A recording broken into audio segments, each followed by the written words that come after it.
Sa pagsasaulo ng kasulatan, marahil may ilan na tahimik itong binibigkas sa isip nila. Opo, pero kailangan ang pagbibigkas ng malakas. May ilan na hindi lubusang naunawaan yung kahalagahan ng pagsasaulo ng kasulatan. Kung may magalok ng 1,000,000 sa kada kabisadong talata, tiyak, magsisikap silang magsaulo ng 1,000 nito kada araw. Subalit, yung spiritual na pakinabang na makukuha natin mula sa pagsasaulo ng kasulatan ay hindi mahihambing sa anumang bagay. Kaya pakiusap, pagsikapan nating isaulo yung Biblia. Kung paulit-ulit ninyo itong babasahin ng maraming beses, may sasaulo ninyo ito.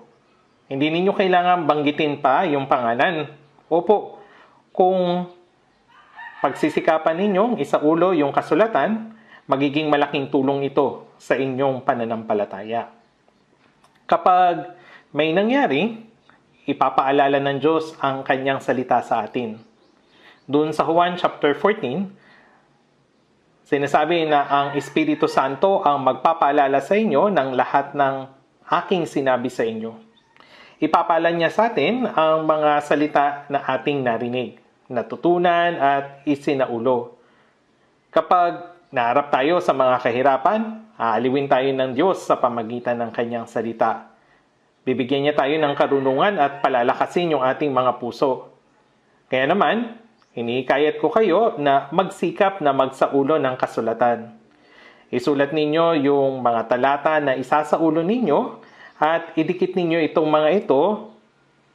Pwede ninyong idikit ito sa lamesa o kaya naman dun sa banyo. Kung gagawin ninyo ito, may isasaulo nyo po ito ng mabuti. Ngayon, manalangin na po tayo. Mabaging Amang Diyos, sa pagtatapos ng kasaysayan na itinakda ng Diyos, ang mundo ay lalo pang nagiging masama at magulo. Sa kabila ng lahat ng ito, nagpapasalamat kami sa pagtawag mo sa amin na maunawaan ang iyong dakilang biyaya at matanggap ang kaligtasan. Salamat sa lahat ng iyong biyaya na pagsama, pagtulong at pagpapahintulot sa amin na magkaroon ng buhay na walang hanggan at pag-asa. Kami na mga tinubos sa pamagitan ng mahalagang dugo ng Panginoon ay nagkakatipon sa mga oras na ito. Pinupuri ang iyong biyaya at pag-ibig, pinag-aaralan ng iyong salita at nagpapasalamat sa pagpapahintulot sa amin na magkaroon ng pakikisama sa loob ng iyong banal na kapulungan na lumalakad kasama ng Panginoon. Naniniwala kami na maging sa mga oras na ito ay kasama ka namin. Tignan mo ang bawat isa sa amin, hawakan ng iyong mahabaging mga kamay, baguhin at gawin mo kaming ganap sa pamagitan ng iyong biyaya, salita at kapangyarihan ng Espiritu Santo. Pamahalaan mo nawa ang aming buong buhay, sa gayoy makapamuhay kami na walang anumang ikinahihiya bilang mga anak ng Diyos. Kung meron man sa amin ang hindi pa nakakaunawa ng pag-ibig ng Diyos, buksan mo yung kanilang mga puso at kahabagan sila upang matanggap din nila ang walang hanggang pag-ibig ng Diyos at magkaroon ng bahagi sa iyong walang hanggang buhay at pag-asa. Sa lahat ng aming mga iglesia sa bansa, gayon din sa buong mundo at sa bawat kapatid na nag-iingat ng kanilang pananampalataya at nagpapahayag ng Ebanghelyo maging sa kahirapan, ang salita ng Diyos nawa at kapangyarihan ng Espiritu Santo ang sumakanila. Tulungan mo po kami na matapang na magpatotoo sa Ebanghelyo ng Diyos sa masama at mahalay na henerasyong ito na dinadala ang mga kaluluwa tungo sa Panginoon para sa kaligtasan. Sa gayon, ang dakilang gawain ng Diyos ay maisakatuparan. Lubang mahina kami at hindi kami makakapamuhay ng nararapat kung wala ang tulong ng Diyos. Panginoon, hawakan mong lubos ang aming mga puso at pamunuan ang aming mga buhay sa pamagitan ng iyong salita at kapangyarihan at gabayan kami na makapamuhay bilang mga anak ng Diyos na walang anumang ikahihiya. Panginoon na nagtuturo sa amin ng napapanahong salita na aming kailangan, ipahayag mo sa amin maging sa sandaling ito ang salita na nais mong ipakita sa amin at higit kaming turuan kung paano kami dapat kumilos.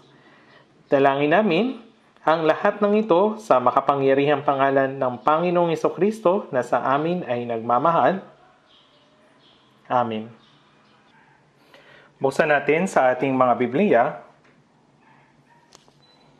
Roma chapter 8, verse 16. Roma chapter 8, verse 16.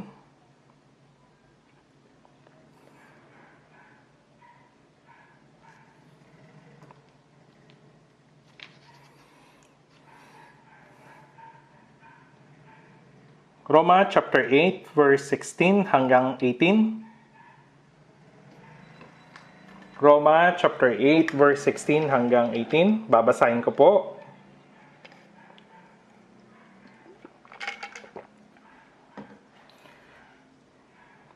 Roma chapter 8, verse 16 hanggang 18.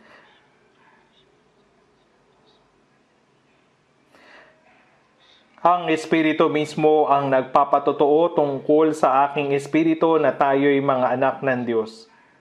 At kung mga anak ay mga tagapagmana rin, mga tagapagmana ng Diyos at mga kasamang tagapagmana ni Kristo. Kung tunay ngang nagtitiis tayong kasama niya upang tayo'y luwalhati namang kasama niya.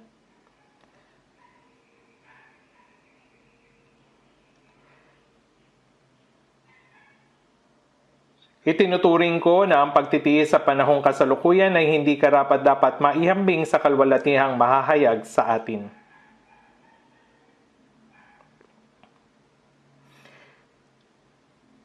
Ayon sa mga talatang nabasa natin, sama-sama nating pag-aaralan ang salita na may pamagat na ang pagdurusa at kalwalatian ng mga Kristiyano.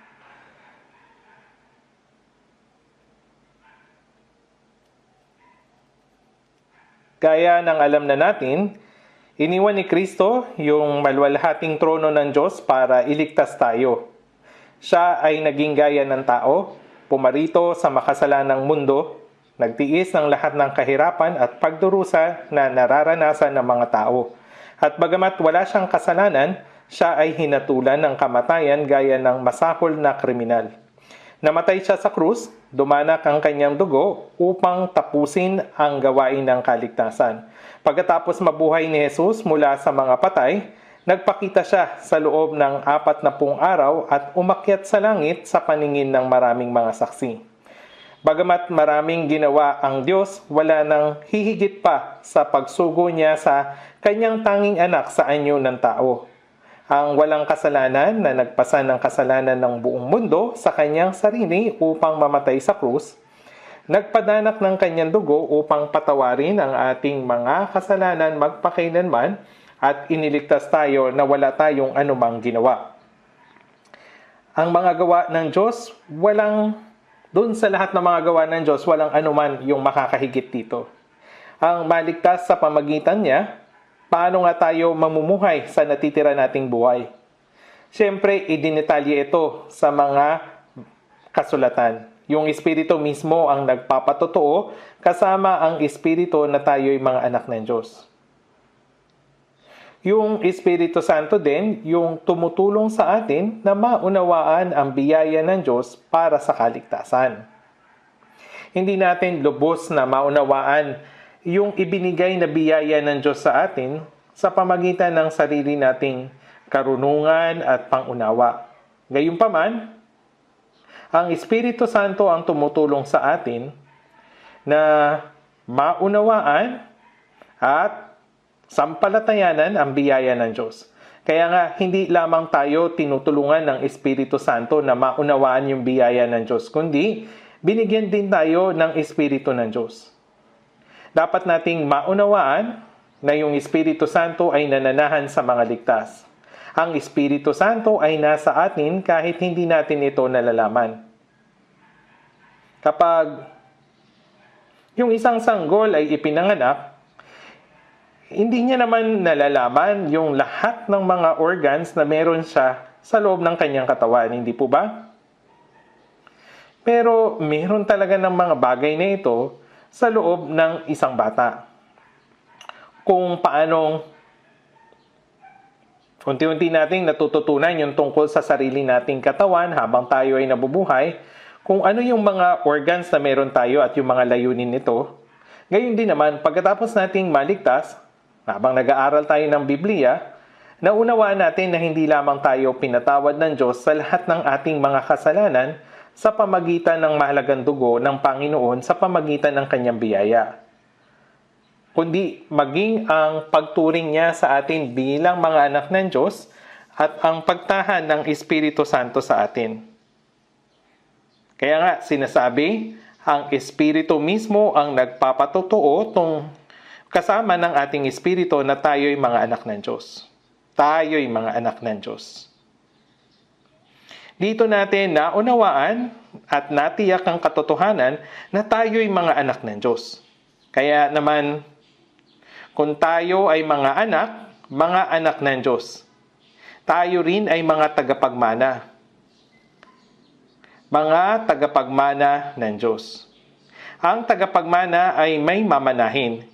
Hindi tayo iniligtas ng Diyos upang mamuhay ng komportable, masaya, at maayos sa mundong ito. Ang layunin ng Diyos sa pagliligtas sa atin ay upang makapamuhay tayo ng walang hanggang kagalakan at kalwalhatiang kasama siya sa kanyang walang hanggang kaharian. Kaya sa mga naligtas, ibinigay niya ang kaharian ng Diyos bilang mana. At sinabi natin na tayo ay mga tagapagmana ng Diyos, tagapagmana ng Diyos. Kung ipinanganak kayo mula sa napakayamang pamilya na may maraming ari-arian, kayo ay naging tagapagmana na balang araw ay magmamana ng lahat ng kayamanan. Lahat ng mga ligtas ay naging mga tagapagmana ng Diyos, ang tagapaglikha ng langit at ng lupa at ng lahat ng mga bagay. Nais itong ibigay ng Diyos sa kanyang mga ligtas na mga anak. Ito ang walang hanggang mana. Mga tagapagmana ng Diyos at mga kasamang tagapagmana ni Kristo. Ang kahulugan ng mga kasamang tagapagmana ni Kristo ay masiyahan sa lahat ng mana na matatanggap mula sa Diyos kasama ni Kristo. Tayo ay kapwa mga tagapagmana ni Kristo. Tayo ay parehong tagapagmana ni Kristo. Kaya naman, kung tunay ngang nagtitiis tayong kasama niya upang tayo'y luwalhatiin namang kasama niya. Tinanggap natin yung kalwalhatian kasama ng Panginoon. Si Jesus ay namatay doon sa krus upang tayo ay iligtas. Inilibing, nabuhay muli sa ikatlong araw at pumasok sa kalwalhatian ng Diyos. Tulad nito, tayong mga naligtas ay papasok din sa kalwalhatiang iyon kasama niya. Tayo ay mga tagapagmana ng Diyos.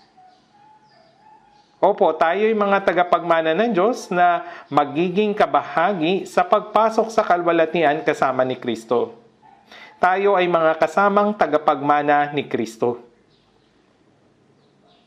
Kung tunay ngang nagtitiis tayong kasama niya, upang tayo'y luwalhatiin namang kasama niya. Ito ay tiyak na tayo ay luluwalhatiin kasama niya. Ngayon, tayo'y mga naging anak ng Diyos at magiging kabahagi ng kanyang kalwalhatian at kailangan din namang magtiis ng kanyang mga pagdurusa. Kung ang sino man ay nagnanais ng kalwalhatian, siya rin naman ay kailangang magdusa. Ang pagdurusa ay kailangan munang mauna at kasunod nito ay ang kaluwalhatian. Opo, yung pagdurusa muna yung mauna at kasunod nito ay kaluwalhatian. Basahin natin dun sa verse 18. Itinuturing ko na ang pagtitiis sa panahong kasalukuyan ay hindi karapat-dapat maihambing sa kalwalhatiang mahayag sa atin. Mahalaga yung talatang ito kaya maaari ninyo itong isulat at ilagay sa inyong lamesa, dun sa banyo o kaya naman sa kusina. Kapag paulit-ulit nating iniisip ang tungkol sa mga salitang ito, magbibigay ito sa atin ng kagalakan at kapayapaan. Itinuturing ko na ang pagtitiis sa panahong kasalukuyan. Sinasabi na sa mga ligtas na Kristiyano ay mayroong pagdurusa sa kasalukuyan. Si Kristo mismo ay nagdusa upang tayo ay iligtas. At tayo rin naman ay nagdurusa kasama niya dito sa lupa. Ngunit yung pagtitiis sa panahong kasalukuyan kasama ng Panginoon ay hindi karapat-dapat na maihambing sa kalwalatiang mahayag sa atin. Ang pagtitiis sa kasalukuyan ay maikli lamang. Ito ay magaan, ito ay maliit. Ang pagtitiis sa isang banda ay hindi higit na mahirap kaysa sa kamatayan. At hindi rin ito maaring ikumpara dun sa kalwalatiang mahayag kahit sa 100 ulit, 1,000 ulit, 10,000 ulit. Hindi. Hindi ito maaring ikumpara. Ang hindi karapat dapat na maihambing. Kung titingnan natin doon sa 2 Korinto chapter 4 verse 17, sapagkat itong magaan at panandaliang kapigatian. Merong kahirapan ng mga Kristiyano dito sa lupa. Ang ating panahon, hindi tulad noon. Yung mga mananampalataya ay hindi inuusig sa pamagitan ng pagkabilanggo, pagbugbog, o pagpatay dahil sa pagiging ligtas. Ngunit, hanggang ngayon, sa ilang mga lugar na nasa ilalim ng ibang reliyon, maaring patayin yung mga Kristiyano. Maaari silang patayin dahil sa pangangaral ng Ebanghelyo. Lalo na dun sa mga bansang komunista. Hindi ka talaga makakapangaral doon. Maaari kang makulong o mapatay dahil sa pangangaral ng Ebanghelyo. Ngunit, doon sa mga bansang malaya, tayong may ganitong kalayaan ay hindi makakaranas ng ganitong pagdurusa maliban sa na lamang kung lalabag tayo sa batas moral o sibil. Ngunit, ito yung tiyak na meron pa ring matatanggap na pagdurusa ang mga Kristiyano sa kanilang Christian life. Pagdurusa na hindi magtatagal. Nang naisulat ang bagong tipan ay maraming mga pagdurusa. Dahil sa pananampalataya, ang ilan ay pinalayas mula sa kanilang mga bansa. Itinaboy mula sa kanilang komunidad. Pinaratangan ng mga kasinungalingan, inusig at pinatay dahil sa kanilang pananampalataya. Ito po yung nangyari sa kanila. Tinatawag ito ng Biblia na panandaliang kapigatian. Sinabi ni Jesus sa sanlibutan ay nahaharap kayo sa pag-uusig. Ngunit lakasan ninyo ang inyong loob, dinaig ko na ang sanlibutan. Natural lamang yung kapigatian at pag-uusig kasama natin ang Panginoon na dumaig sa sanlibutan. Yung bugtong na anak ng Diyos ay naparito sa sanlibutan at nagtiis ng maraming bagay. Paano nga natin masasabing hindi natin ito mararanasan? Ngunit ito ay panandalian lamang. Ito yung sinasabi sa atin ng Biblia. Ito ay magaan at maliit lamang. Kaya nga, tatanggap tayo ng walang hanggang kaluwalhatian. Walang hanggang kaluwalhatian. Sapagkat inihanda tayo para sa walang hanggan at di masukat na kaluwalhatian. Ang ating kapigatian ay panandalian lamang at magaan. Ngunit sinasabi ng Biblia, ang kaluwalhatiang ating matatanggap sa harapan ng Panginoon ay higit o hindi masusukat at walang hanggan. Iba-iba yung pagdurusa na nararanasan ng mga Kristiyano. Minsan, binabaliwala tayo, kinamumuhian ng ibang tao, itinuturing na iba o tinatrato na hindi makatarungan. Doon sa Hebreo 11:24, bigkasin ko na lamang po yung Hebreo chapter 11 verse 24. Sa pananampalataya ng nasa hustong gulong na si Moises ay tumanggi siyang tawaging anak na babae ni Paraon. Si Moises ay pinalaki bilang anak na babae ni Paraon. Maari na siyang maging hari, ngunit sa pananampalataya, iniwan niya yung minanang kalayaan at kalwalhatian na parang isang lamang lumang sapatos at bilang anak na babae ng Paraon. Na pinili ang mapasama sa kapihan ng bayan ng Diyos. Noon yung mga Israelita, sila ay nasa ilalim ng pagkaalipin sa Ehipto sa loob ng 400 taon. Sa panahon din iyon, ang Ehipto ay may maunlad na kabahiyasnan at kaluwalhatian. Ngunit, hindi ito pinansin ni Moises. Sa halip, mas pinili niya na magdusa kasama ng mga alipin kaysa dun sa magkaroon ng pansamantalang kasiyahan ng kasalanan. Sinabi rin niya na yung kalayaan at kaluwalhatian ng palasyo ay pansamantalang kasiyahan ng kasalanan. Hindi naman po ibig sabihin na gumawa siya ng kasalanan sa loob ng palasyo. Ang ating sambahayan ay naghihirap ng lubusan. Kaya hindi makatwiran na masiyahan sa palasyo ng Ehipto na mag-isa bilang isang Israelita. Kanyang sinabi ito, pansamantalang kasiyahan ng kasalanan. Pinili pa ang mapasama sa kapihan ng bayan ng Diyos kaysa magkaroon ng pansamantalang kasiyahan ng kasalanan. Kanyang itinuring na malaking kayamanan ang magdusa alang-alang kay Kristo kaysa sa mga kayamanan ng Ehipto. Mas pinahalagahan niya yung pagdurusa kaysa dun sa kayamanan ng Ehipto. Kanyang itinuring na malaking kayamanan ang magdusa alang-alang kay Kristo.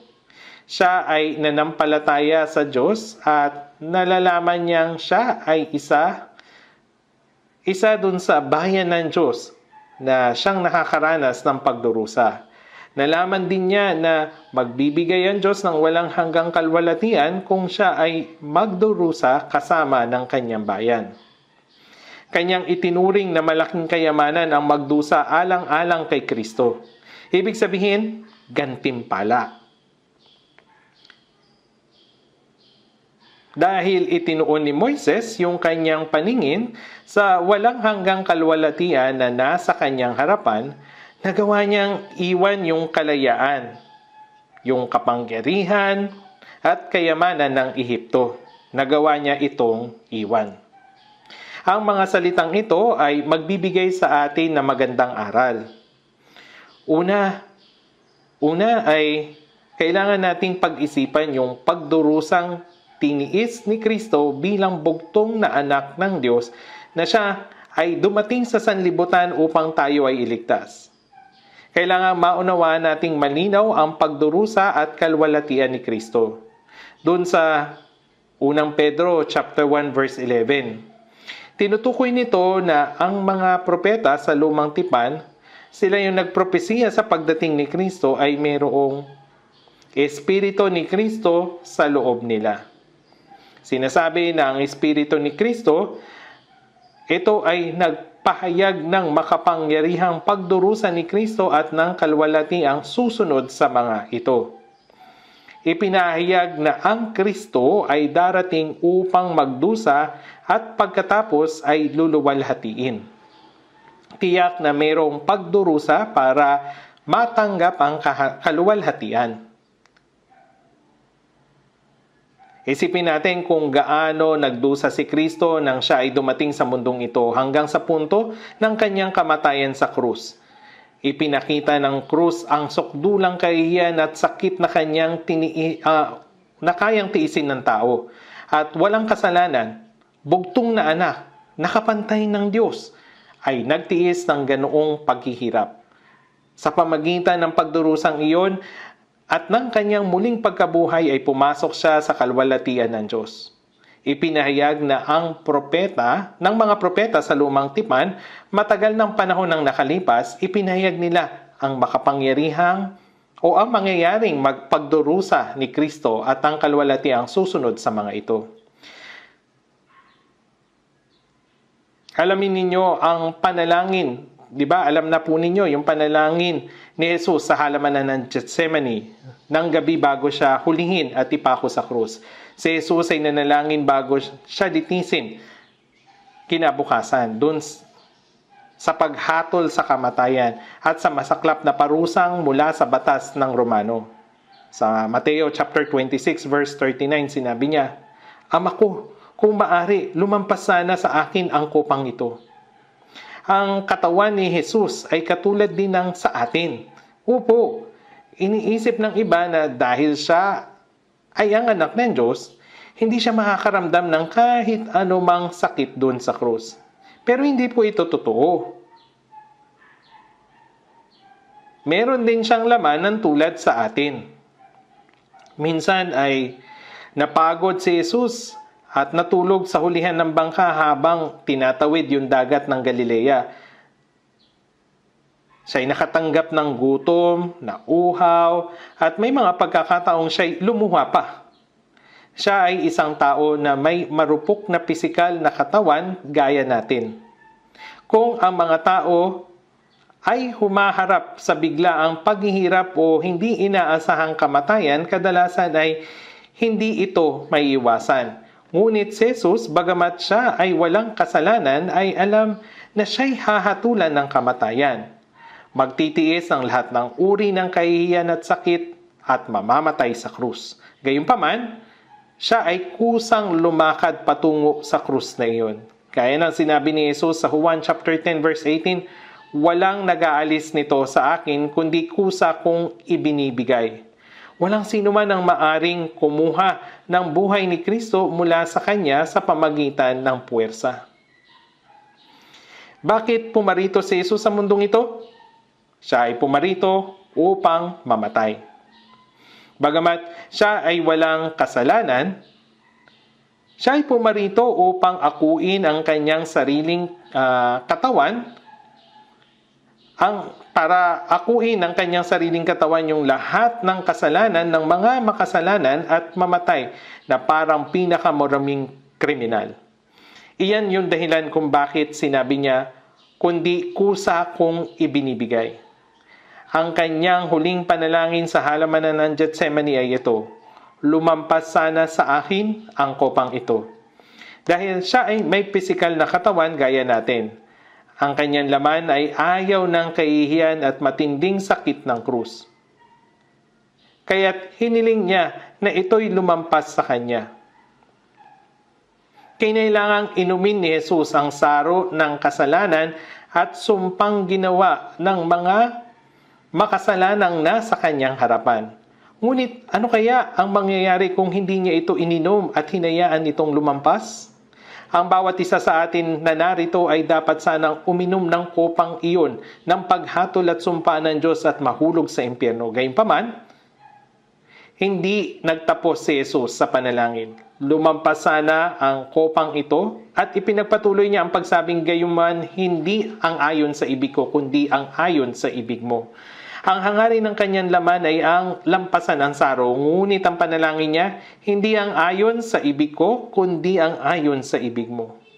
Gaya ng nasusulat sa Pilipos 2:6-8 na siya'y bagamat na sa anyo ng Diyos, hinubaran niya ang kanyang sarili at kinuha ang anyong alipin na naging katulad ng tao.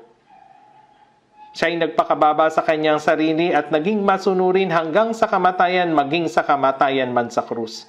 Ang kalooban ng Diyos ay ang mamatay ang walang sala at bugtong niyang anak upang tubusin ang ating mga kasalanan at iligtas ang lahat ng makasalanan. Ito lamang ang tanging paraan upang maganap ito. Kaya nga at naging masunurin hanggang sa kamatayan, maging sa kamatayan man sa krus.